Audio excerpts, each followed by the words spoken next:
Coba, ciuman suami sebelum pergi kerja, sedekah seorang suami kepada istrinya. Maka bapak-bapak mulai besok sedekahlah sebelum keluar rumah. Kalau nak lupa suami tak ibu, kalau nak lupa suami tak, kasih ingat, Pak, sedekah. Sini kau aku sudah kai kau. Tapi ibu juga harus cantik. Mau disedekahi baru banyak osin, mau disedekahi bau kalepanya, kariwil rambutna, kuning gigina. Nah bila suami tak jauh-jauh kau deh.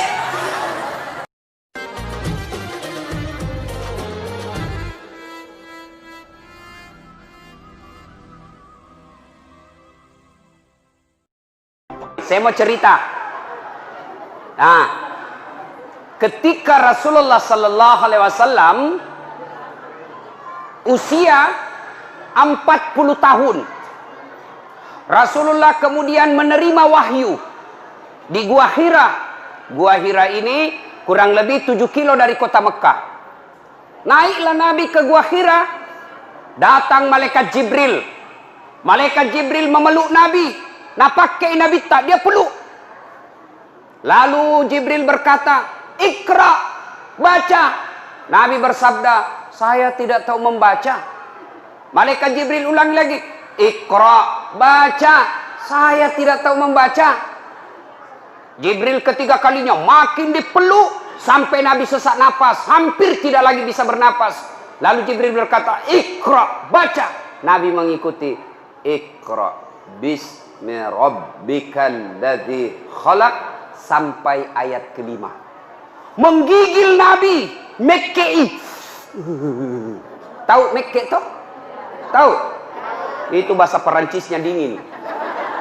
Oh, pulang Nabi, ketuk pintunya. "Assalamualaikum warahmatullahi wabarakatuh. Istriku sayang." Dia buka pintu. "Wih, abangku sayang." Ini istri yang baik. Pulang suami bukakan pintu, cepikan. Suami tak ji? Pernah jadi kasih gitu suami tak ibu? Pernah jadi. Kalau perlu kasih itu bekas gincu. Tempel Ibu, tahu ndak sedekahnya ibu-ibu kepada suami?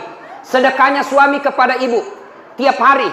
Bapak-bapak ini yang di luar, tahu ndak sedekahnya suami kepada istri setiap mau keluar? Apa sedekahnya? Nabi setiap mau keluar, dia cium jidatnya istrinya.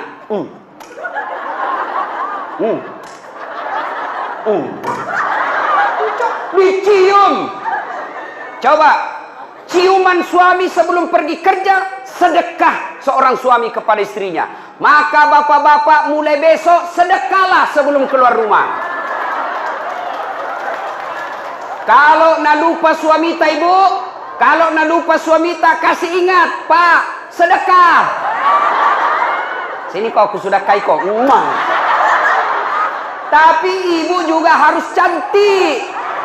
Mau disedekahi baru banyak osin, mau disedekahi bau kalepanya, kariwil rambutna, kuning gigina. Nah bila suami tak, jauh-jauh kau deh. Ya, datang Nabi Khadijah. Lalu Nabi berkata, "Wahai istriku, dingin aku dong, menggigil kak, selimuti saya." Masya Allah. Bu, ku tanya ki dulu. Ini misalnya toh 3 hari 3 malam tidak ada suami tak, ditelepon tidak aktif HP-nya, dicari tidak tahu kemana, tiba-tiba datang menggigil. "Ibu, selimuti kak." Kira-kira kita selimuti bu? Oh ibu, kita selimuti? Tidak. Kali selimuti kak, langsung, "Dari mana kau?" Langsung diinterogasi. "Selimuti kak ibu?" Langsung dia bilang, "Cik dakol." Itu Khadijah, suaminya 3 hari 3 malam keluar, pulang kedinginan. "Wahai istriku, selimuti saya." Khadijah menjawab, sami'na wa ata'na. Saya dengar dan saya taati. Maka hikmah pengajian pertama, Ibu, pulang ki pengajian ini, apapun nak perintahkan ki suamita, selama tidak bertentangan agama, wajib Ibu ikuti. Saya ulang, apapun nak perintahkan ki suamita, selama tidak bertentangan dengan agama, Ibu wajib mengikutinya. Dosa kalau tidak ikut. Tahu? Nah, Bu, pakai kau jilbab. Siap. Jangan yang sampi-sampi. Siap. Jangan yang pendek-pendek. Siap. Kalau Ibu tidak lakukan, bukan cuma dosa kepada Allah, tapi juga dosa kepada suami.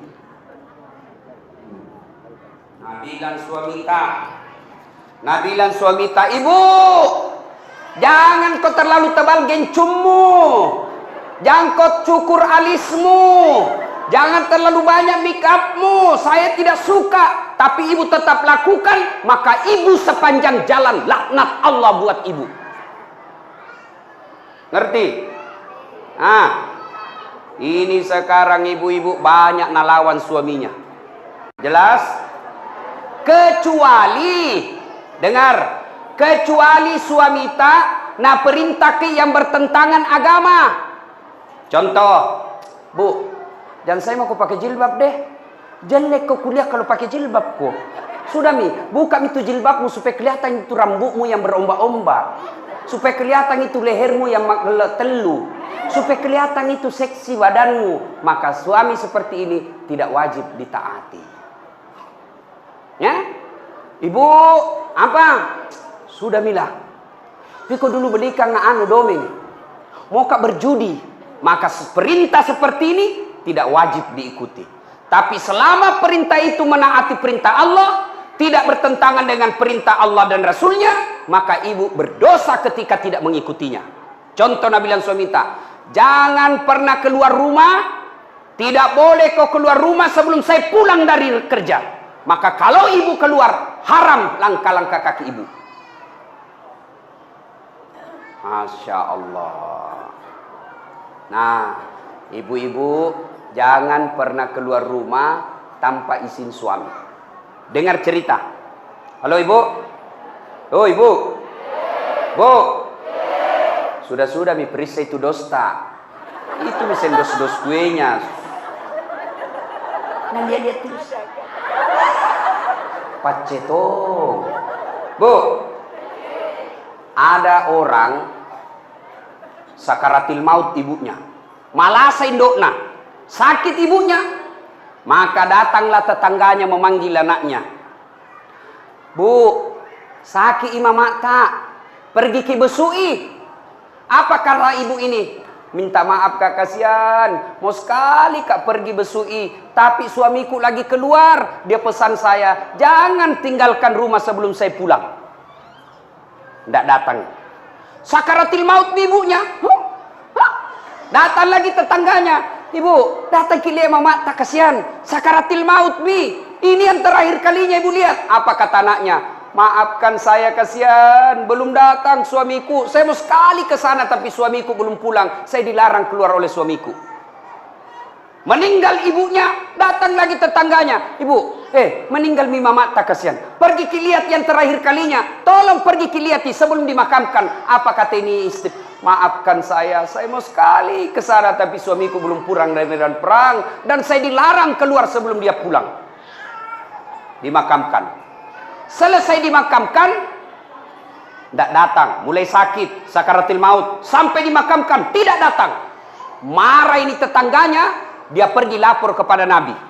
Dia pergi lapor sama Nabi. Ya Rasulullah, tetanggaku tega betul, mulai sakit, sakaratil maut, sampai dimakamkan ibunya. Saya datang panggil, besuk ibunya, dia tidak datang ya Rasul. Nabi lalu berkata, baik, kenapa bisa itu anak begitu? Kenapa bisa dia tidak datang?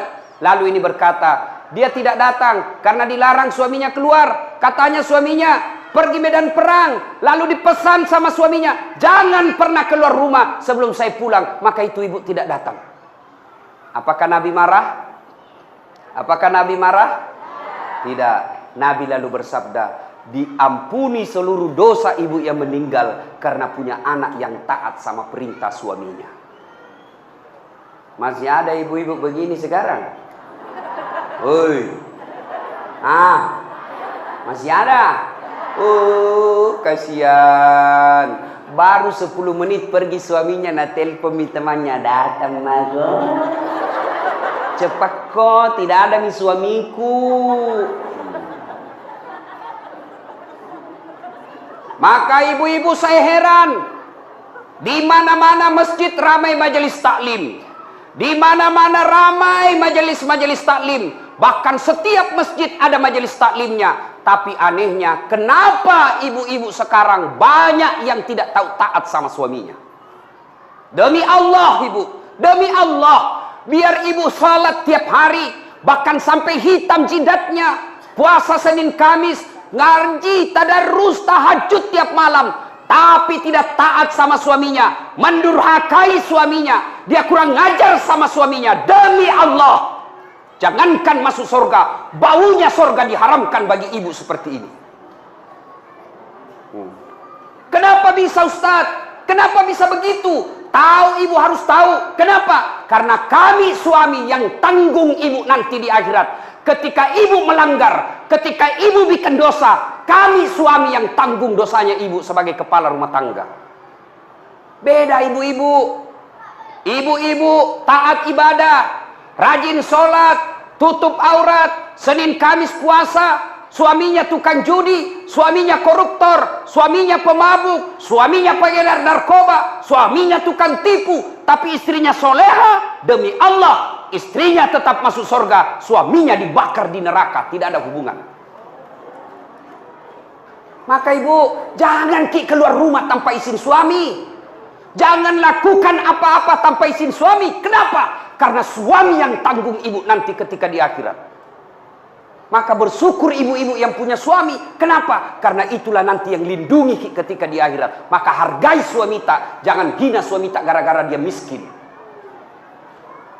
Ini banyak ini istri kurang ajar sama suaminya. Mentang-mentang agato iko, ku taunya kok. Nulamar ka dulu di seperangka ala sholat. Ndak nu belikan ngar rumah. Rumah lagi bapakku ini nu tempati. Kamu juga saja selalu belikan ko baju. Pensiun mako. Ndak ada gajinu.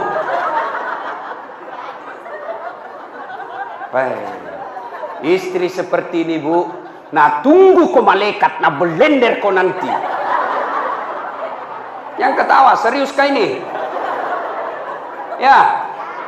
Salatullah, salamullah ala toha rasulillah. Salatullah, salamullah ala yasin habibillah. Tawassalna bismillah wa bil hadi rasulillah wa kulli mujahidinillah bi ahlil badri ya Allah. Ya Allah, jadikanlah cinta kami kepada Rasul-Mu. Kami sangat mencintai Rasul-Mu ya Allah. Kami sangat merindukan Rasul-Mu ya Allah. Karena cinta kami kepada Rasul-Mu ya Allah, jadikanlah acara ini berkah. Dan ilmu yang kami peroleh, kami mampu mengamalkannya ya Allah. Ibu bapak, saudara-saudara sekalian yang saya hormati. Satu, taati perintah suami. Jangan sampai ibu bermajelis taklim sudah 5 tahun. Tiap pengajian datang, tapi tetap durhaka sama suami. Sia-sia majelis taklim tadi. Ya. 2. Khadijah tidak pernah sangka buruk kepada suaminya. Tahu sangka buruk? Tahu sangka buruk? Curiga. Curiga yang berlebihan. Khadijah, dia laksanakan apa perintahnya, lakukan. Dan tidak pernah sangka buruk. Yang kedua pengajian kita pertama tadi, perintah suami, laksanakan. Yang kedua, jangan pernah sangka buruk, berprasangka jelek sama suami. Nah telepon suaminya ndak nak jawab. Mana lagi ini, kasihan. Ih, kenapa ini 3 kali ku telepon ndak nak jawab-jawab. Dari pagi sampai sore ku telepon ndak nak jawab-jawab. Nih mana lagi ini, pasti ketemu lagi tuh tamang mana. Ini sangka buruk. Sangka baik, kenapa dia tidak terima teleponnya? Oh ternyata tertinggal HP-nya di pos ronda. Kan dia tukang ojek. Di telepon, tiba-tiba ada teman tak telepon ki. Kuliah suamimu bonceng cewek. Wah mesrana lagi. Bola balik bonceng cewek. Sangka baik. Bagaimana dia tidak bonceng cewek? Kerjanya tukang ojek. Sangka baik. Ibu-ibu, jangkit sangka buruk. Telepon suami tidak ada jawab. Oh, mungkin lagi buang air besar. Masa mau terima telepon? Sedikit lagi. Kan tidak bagus. Sangka baik. Nah, masyarakat telepon Bu Camat tidak dijawab. Sangka baik. Oh, barangkali Bu Camat lagi menghadap sama Pak Wakil. Nggak enak kan terima telepon. Iya Bu, ada Pak Wakil di depan. Kalau saya boleh, tuntut dulu HP-mu itu. Kau nggak hargai saya. Di telepon Pak Wakil tidak dijawab. Sangka baik. Oh, mungkin lagi rapat dengan anggota DPR. Jangan langsung bilang, dede sekalian sudah dipilih, nah lupa maki. Sangka baik. Ada lagi Ibu Ani datang ke sini. Sangka baik. Itu Jina datang itu karena mau dipilih. Sangka baik. Sangka baik, jangan pernah sangka buruk. Jelas. Tidak ada itu baiknya sangka buruk. Contoh. Ada ibu-ibu 7 tahun menikah tidak ada anaknya. 7 tahun. Tiba-tiba di tahun ke-8 dia pergi periksa ahli kandungan. Cek. Nah bilang dokter, alhamdulillah ibu sudah terlambat 2 bulan. Langsung dia bilang, alhamdulillah. Nah telepon suaminya, Pak, alhamdulillah terlambat 2 bulan. Nah bilang suaminya, alhamdulillah. Jangan kau dulu cerita-cerita sayang nak, nanti tidak jadi, malu ki lagi tuh. Baiklah, rahasia bersama, tidak ada cerita. Beberapa hari kemudian datang petugas PLN. Assalamualaikum. Waalaikumsalam. Kata ibu, siapa ya? PLN ibu. Kenapa ki Pak? Ibu terlambat 2 bulan. Kenapa bisa tahu ini? Dari mana nak tahu ini? Langsung dia sangka buruk sama suaminya. Pasti ini lagi lah bolong ini, pasti karena kebetulan suaminya hitam. Lah bolos sih. Datanglah kasihan suaminya capek bekerja, di kantor dimarahi sama bosnya, di jalan kempes ban mobilnya, baru buka pintu langsung. Memang tong kau lah bolong, pembohong. Bilang jangan kau ngomong, kenapa kau ngomong? Apalagi masuk itu comok. Karena istrinya comok. Terjengkel Tommy orang capek, langsung kini bilangi bolong. Nah balas nih, maga ke comok. Baru orang datang capek-capek mengamuk-ngamuk. Kenapa di itu PLN bisa tahu saya terlambat 2 bulan? Pasti kau yang cerita. Nah kita aja berdua. Kenapa bisa nak tahu PLN? Bukan saya kasih tahu. Marah ini suaminya di kantor PLN. Hei, kenapa kau bisa tahu istriku terlambat 2 bulan? Nah bilang ini ada catatannya Pak.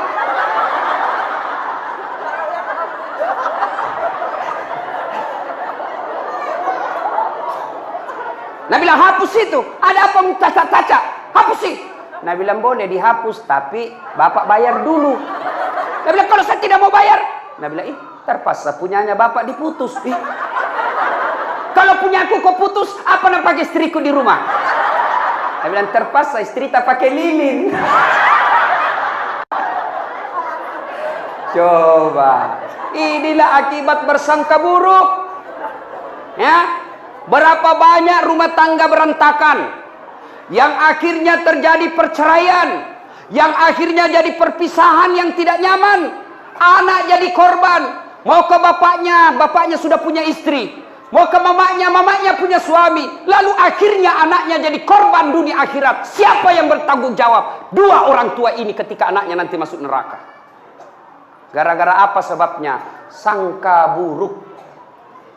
Sangka baik. Ibu-ibu, tidak ada itu enaknya sangka buruk. Sangka baiklah. Ada caleg, sudah bikin pengajian, sudah pasang baleho, sudah datang silaturahmi, bagi-bagi jilbab. Ternyata tidak terpilih, sangka baik. Oh, bukan itu yang terbaik buat saya. Saya dulu 2013 ikut pilwali di Makassar. Dibetak Ustaz? Tidak. Siapa bilang dibetak, Kak? Cuma yang menang lebih banyak suaranya. Belum tentu dia lebih jago dari saya. Nah, alhamdulillah, saya ambil hikmah. Oh, ini hikmahnya saya tidak jadi wakil wali kota. Saya jadi ustadz. Sekarang karena saya jadi ustadz, keliling dunia ceramah. Ke New York. Tahu jaki New York? Dekat nama Lili. Dari New York pergi ke Jepang, pergi ke Itali, pergi ke Roma, ke Malaysia, ke Turki, ke Saudi. Semua dibayarkan. Hebatnya lagi, pergi tidak bawa uang, pulang. Sangka baik, sangka baik, sangka baik, sangka baik. Ibu-ibu tiba-tiba hancur usaha, sangka baik. Tiba-tiba suami berubah setengah mati, sangka baik. Suami tak jahat, sangka baik. Kalau dia berbuat jahat, dia yang tanggung dosanya di akhirat. Tenang perasaan. Piga mau meruntuk tu. Mak bele ko Andre ko tu turun tu mak ko mak bele ko mama. Ya. Ibu-ibu, kalau ini rumus kita pakai, sangka baik, tenang perasaan. Kalau kita selalu sangka buruk, belum terjadi kita sudah sangka buruk, begini nanti, begini nanti, begini nanti, maka ibu akan sengsara, tidak bisa tidur. Hah? Nah, 2. Saya ulang lagi. Apa tadi yang pertama, Ibu? Apa? Bu?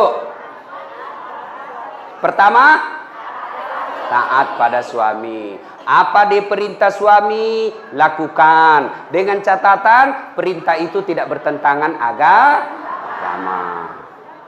Jangan kau pakai spiral. Kalau kau pakai, saya tidak setuju. Ibu pakai, maka selama ibu pakai, laknat Allah selalu menyertai ibu. Ya, ikut itu. Yang kedua, apa tadi yang kedua? Sangka baik. Nah, yang ketiga, Khadijah. Ibu itu Khadijah, sebelum menikah sama Nabi, beliau janda terkaya di Mekah. Ada janda kaya di sini? Hah? Ada? Saya cuma bertanya. Jangan maki bilang Ustaz cari janda. Tidak. Kaya. Ketika beliau sakaratil maut. Tahu sakaratil maut? Tahu Ibu? Nah ini muka-muka sakaratil maut semua ini. Masya Allah. Ketika beliau sakaratil maut, usianya 60 tahun. Nabi usianya 45 waktu itu. Sakit Khadijah. Beliau sakaratil maut. Dia lihat-lihat nih.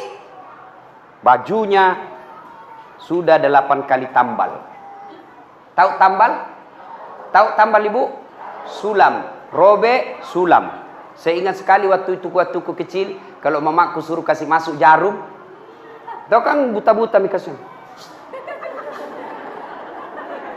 Dase, saya itu di Makassar itu namaku Dasat, kalau di kampung olah dase. Lah dase. Dah, sudahlah itu.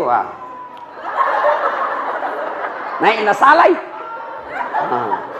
Ditamballah itu baju, ambil kain, kalau robek ditambal. Ibu, berapa kali ditambal bajunya Khadijah yang dipakai sakaratil maut? Berapa kali dia tambal? Ibu tahu? 8 kali tambal. Padahal sebelum Khadijah menikah dengan Nabi, seluruh barang-barang mewah yang ada di Mekah miliknya Khadijah. Coba, bangsawan, kaya, disegani, tapi ketika sakaratil maut, baju yang dia pakai, baju lusuh, kot kumal, 8 kali tambal. Dan ibu tahu, yang ke-8 kali tambalnya 1 sampai 7 menambalnya pakai kain. Tapi pada tambalan yang ke-8 bukan pakai kain, tapi pelepah daun kurma. Kenapa? Habis kainnya Nabi. Masya Allah. Sakaratil maut nih Khadijah. Dia panggil anaknya. Fatimah, ta'al. Anakku, sini kau dulu nak. Iya mui. Tolong saya kau mintakan ngak serbannya bapakmu. Ada itu serbannya bapakmu, selalu dia pakai terima wahyu. Selalu dia pakai terima ayat-ayat Quran.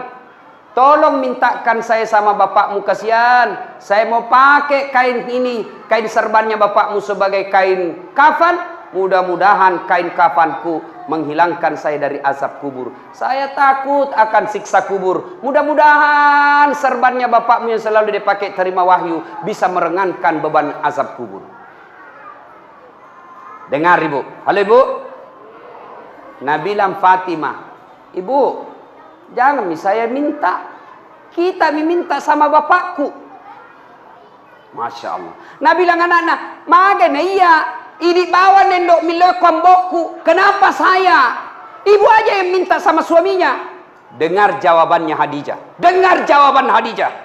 Saya malu minta sama bapakmu. Masya Allah. Habis hartanya Khadijah untuk bantu dakwanya Nabi. Tapi minta serban, malu sama suaminya. Malu. Kira-kira ada istri di sini malu minta sama suaminya? Woi, ada? Ada ini. Ada. Jangankan minta, nak curi. Sudah dah simpan baik-baik suaminya, nak dapat semua. Ini banyak sekarang perempuan pintar cari duit. Sudah disembunyi, masih nak dapat. Ada lawannya kasihan honor. Pegawai honor. Gaji kan semua langsung ke istrinya. Tiba-tiba dikasih uang sama Pak Wakil Bupati. Ibu Nur Aini bilang, Ibu Anik bilang, ini dari Pak Wakil. Nah, pegawai honor kasihan. Wih gembira. Nah bilang ini rezekiku. Karena bukan gajiku, bukan uang istriku. Nah simpanlah ituannya, nah lipat-lipat. Baru nak kasih masuk kantong plastik. Baru naik kak benang. Toh? Mau nak simpan di bawah tempat tidur. Nah dapat inilah comok. Akhirnya apa? Di bawah karpetnya tempat tidur nak simpan. Istrinya kasih bersih kamar, sapu. Ih, ada kompe-kompe. Diikat benang, nah buka. Ih, uang. Maksudnya berteriak sama suaminya, Pak, uang apa ini? Yang mana? Ini yang di bawah karpet. Nah bilang suaminya, uang sial. Maksudnya apa? Batin aku sembunyi, udah apa Ji? Bisa main ini. Pas sapak duit. Oh, nak parisa mana kantor lelakin. Bu, dia ketahui bu, saya serius ini. Bu, kalau ambil uang di dompet, kalau ambil uang di kantong, sampaikan kepada suami. Meskipun ibu sudah di kantong, mi kan tidak bisa mengambil kalau di kantong tak mi. Di dalam kantong pipir kasih tahu. Kenapa? Nanti kasihan dia kira ada uangnya di dompet, sampai di warung kopi, sampai di pompa bensin, sampai uang makan, nah perisa. Mati nih bro, malu maki ini. Lah commo sih, perbuatan nasi lah commo ibu.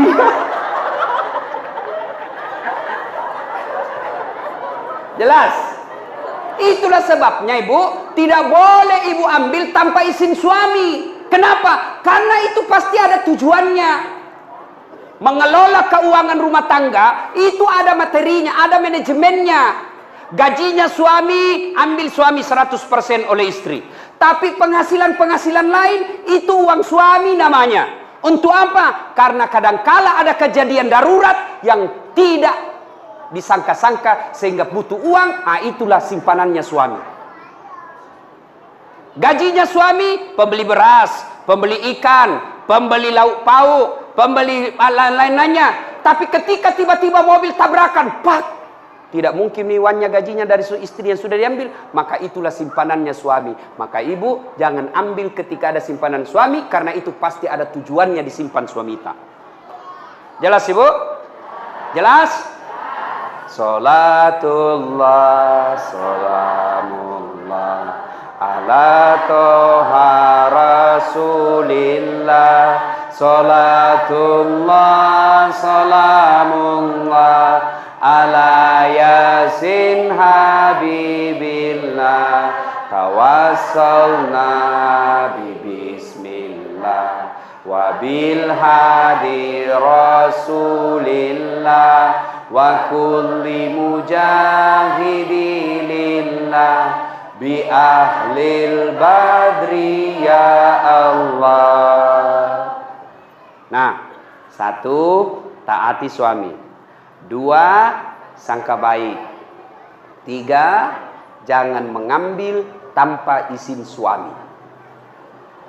Jelas ya? Jelas ya? Yang keempat, Khadijah ternyata menopang suaminya, mendukung suaminya sepenuhnya. Karena ini laki-laki, biar bagaimana jagonya, tanpa dukungan istri hancur. Betul ya, Bu? Betul? Maka tapi jangan tom berlebihan, Ibu.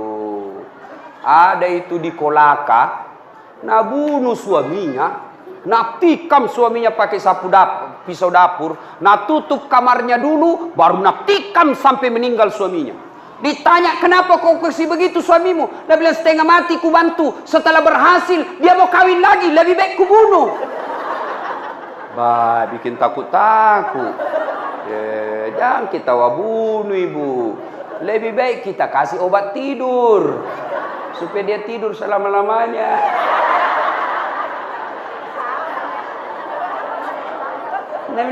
Biar jelek suami ki, jangan kuambil ki. Biar pengangguran, jangan kuambil ki. Itu milikku dunia akhirat.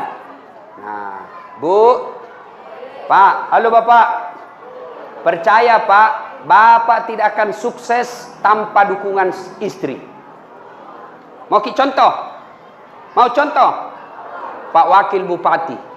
Biar jago bagaimana kalau Ibu Ani tidak setuju, tidak jalan. Maksudnya apa? Mau pergi sosialisasi. Tiba-tiba Ibu Ani bilang, Pak, urus dulu anakmu. Apa? Tidak bisa begitu? Sama saya. Biar jago bagaimana kalau tidak dibantu istri, tidak mungkin. Kenapa? Saya mau bikin konsep untuk ceramah besok. Tiba-tiba, Ustaz, anakmu mangisi, ambeki. Tidak bisa maki lagi konsentrasi. Mau pergi dan bilang, anakmu, ganti pokoknya. Maka kita laki-laki bisa sukses. Karena bilang apa? Pergi maki sayang. Anak tak, saya yang ngurus. Serahkan semuanya sama istri tak. Kita pergi maki dakwah. Saya urus semuanya. Masya Allah. Itu istri yang baik. Jangan bikin takut-takut suami. Baru pergi 1 jam menelpon. Di mana kok? Di mana kok? Di kantor Jakon. Pulang kok. Jakon lisu kok. Kalau tidak mau kau pulang, jaga memang kau. Baik. Nah dengar semua temanku kasih kecil. Ada tongko dong itu istri nak kasih begitu suaminya. Ada begitu di sini? Tidak ada. Mata lolos. Nah bilang mi suaminya kau dong, ada jauh di kantor ini ada. Dia bilang, foto dulu pale baru kirimi.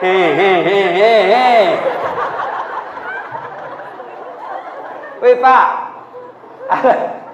Ada ki begitu di sini? Takut sama istri tak? Ada? Pak Desa. Takut ki sama istri tak? Berhenti jadi laki-laki. Apa mau takut sama istri? Nah kita lamar nih, dibikin ngangi rumah, dibelikan mobil, semua cicilannya kita bayar nih. Baru mau kita takut sama dia, bagaimana ceritanya? Marah Ustaz. Nah banting itu pintu, banting tongi pintumu.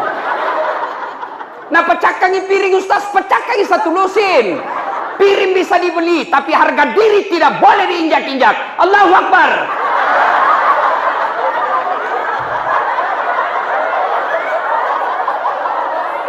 Iya Pak, setuju? Nah bila mak jallo aja Ustaz, mak jalloi. Nah pecahkan televisi, pecahkan televisi supaya berhenti menonton. Televisi bisa dibeli, tapi harga diri sebagai laki-laki jangan kau injak-injai. Baik.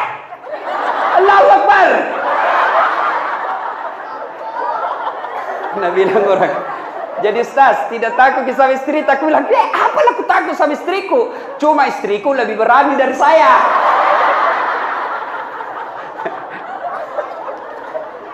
Jelas, Bu?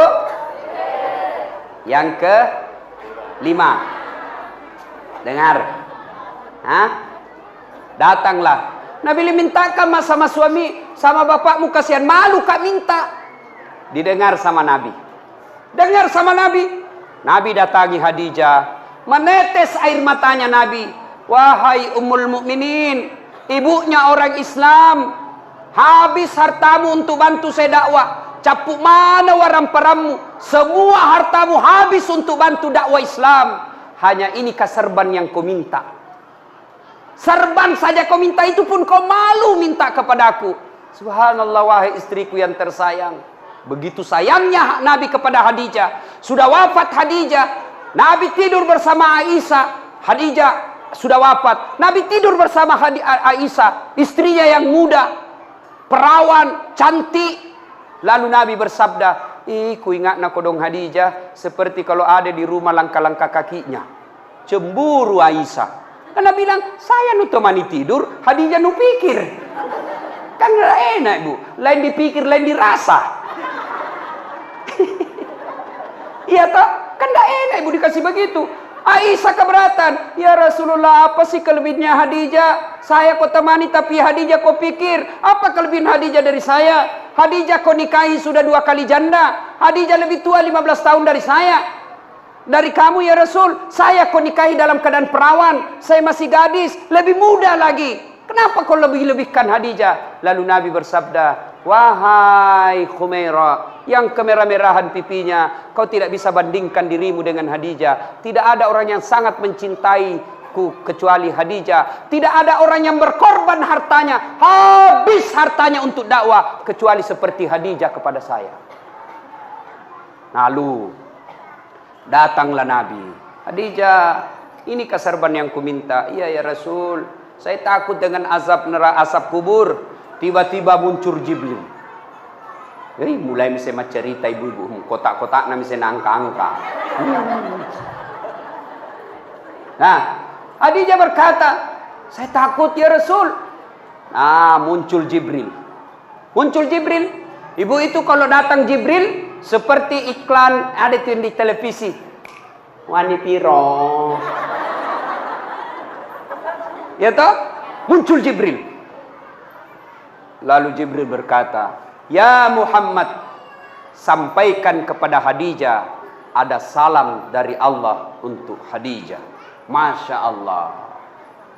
Allah yang titip salam kepada Khadijah. Ibu-ibu, kalau tiba-tiba datang ajudannya Pak Wakil Bupati, bilang sama kita, Ibu, salamnya Pak Iwan. Pak Iwan siapa? Ya Wakil Bupati. Senang gitu langsung. Masa masih nengah kayak itu Bapak? Coba. Senang kan? Saya saja dapat ucapan selamat hari raya dari Wakil Presiden Republik Indonesia kepada yang terhormat Dasat Latif di Makassar.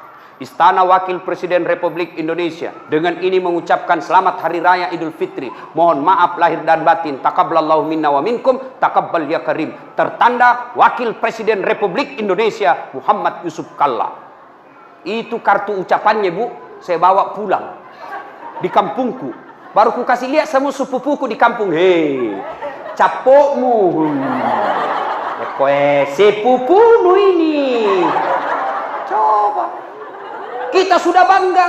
Gimana kalau Allah yang titip salam?